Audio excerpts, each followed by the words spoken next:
আজকে মেলার মতো করে নিরামিষ ঘুগনি রান্না করছি। মটর তো লাগছেই, মটর সারা রাত ভিজিয়ে রেখে প্রেশার কুকারের মধ্যে দিয়ে দুটো আলু দিয়ে দিলাম, দিয়ে দিয়েছি 3-4টে কাঁচা লঙ্কা, সামান্য লবণ আর জল দিয়ে 4টে সিটি দিয়ে নেবো। এখানে মশলা নিয়েছি গোটা জিরে, গোটা ধনে, মৌরি, শুকনো লঙ্কা, তেজপাতা, পাঁচফোড়ন হালকা আছে ভেজে গুঁড়ো করে নিয়েছি।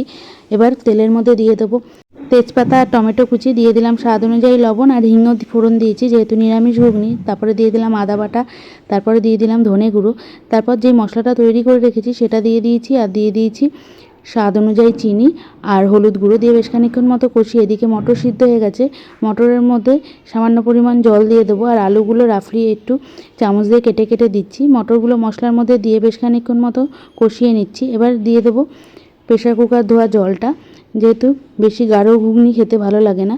কিছুক্ষণ ফোটানোর পর নামানোর আগে দিয়ে দিলাম গরম মশলার গুঁড়ো আর ভাজা মশলার গুঁড়ো আর দিয়ে দিলাম বেশ খানিকটা ধনেপাতা আর কাঁচা লঙ্কা কুচি। তাহলে তৈরি হয়ে গেল নিরামিষ মেলার মতো ঘুগনি। আশা করছি রেসিপিটা আপনাদের ভালো লাগলো।